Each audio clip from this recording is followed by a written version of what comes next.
Hey guys, welcome back to the Snap Ring Chronicles. Today we are at you again with another Ratchet video. Today something a little bit different. It's an open gear ratchet.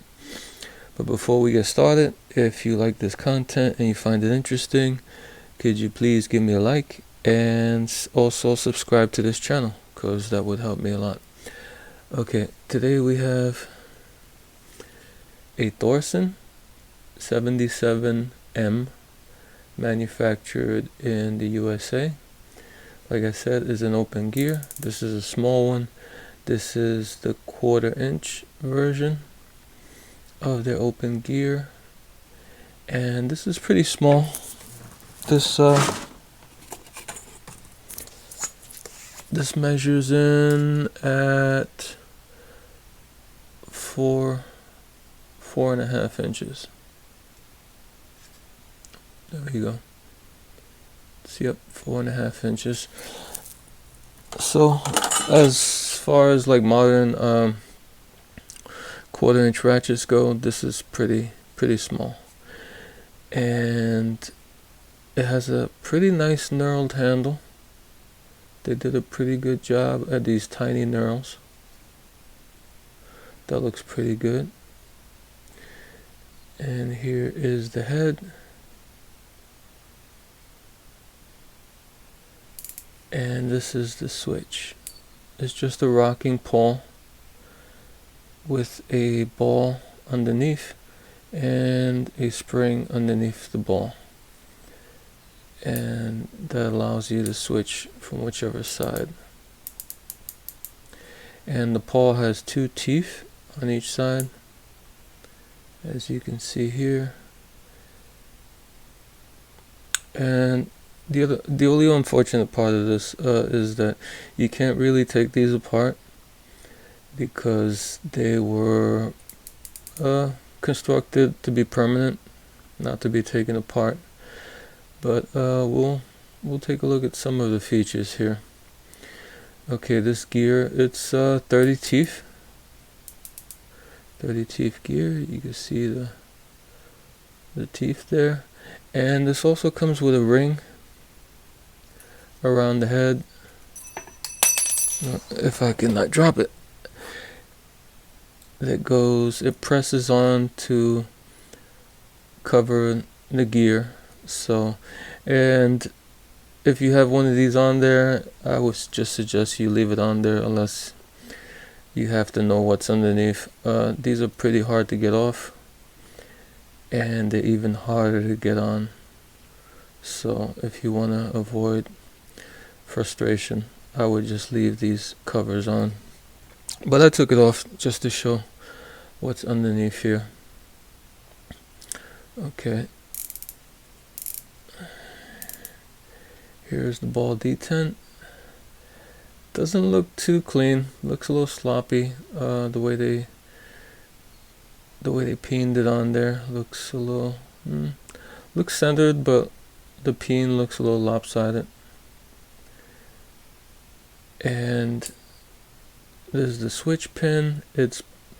They put it in there somehow where I guess they put a ring, a permanent ring, and they take the pin and they slide it in, and they put the ring, I guess, in a cutout of the pawl. They have the ring there, and then they just press this pin in, and it snaps around the pin, because I guess one side of the pin has a cutout around it, so it kind of catches onto that, and you're not able to get it out again.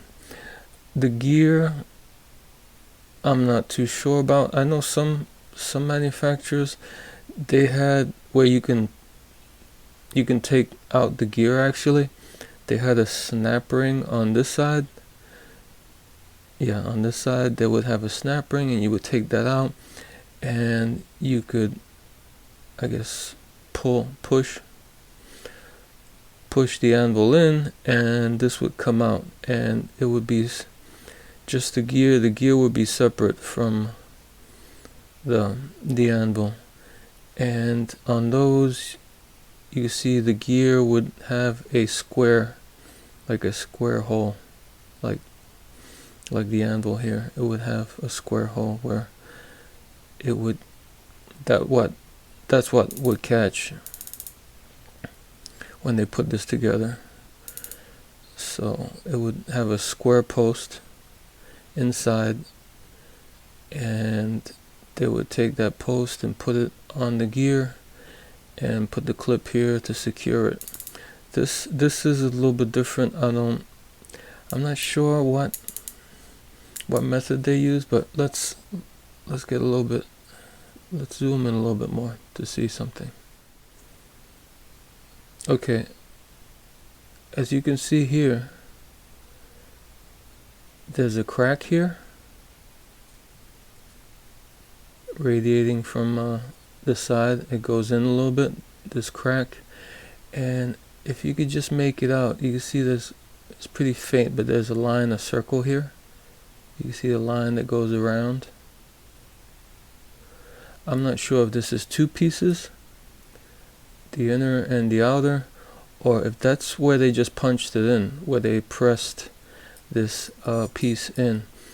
And what I'm thinking is that this crack formed from the tension of that press. I mean, over time, the stress on the metal from being pressed on, oversized. I don't know how thick this cap is, but I think that's what caused it to crack here. Is the metal, probably metal fatigue, and the thickness or the strength of this metal. It gave out a little bit because this was pressed on, and a crack started to form. But yeah, there you get a good close-up of this ratchet. I know if any of you guys ever watch Catus Maximus, he's a guy, he's on YouTube. He has a pretty good channel. He has a lot of tools. He does pretty often he does ratchet videos also, and he did one recently about his favorite 1/4-inch ratchets, and I think this was one of them, and I can see why. This is a pretty neat ratchet. It's small, the head is pretty thin and small to get into small areas. It's a little bit coarse, but it doesn't seem too bad. It's pretty strong. This is for a 1/4-inch. This is plenty strong. This style of open gear mechanism. The only drawbacks of open gear, as you know, is that dirt and grease and grime and everything else can get in there eventually, you know. So it's probably something that might need a little bit more maintenance and attention, but it's definitely a good ratchet. I mean, if you see one of these, I would pick it up. I kind of like the open gear ratchets. I don't know why they never became that popular. Well, maybe because of that. Maybe it's just easy to foul up and to get dirty. But they're usually pretty decent ratchets, and they seem plenty strong for whatever application. Okay, guys, that's my overview of this Thorsen 77M 1/4-inch ratchet. Okay, guys, till next time.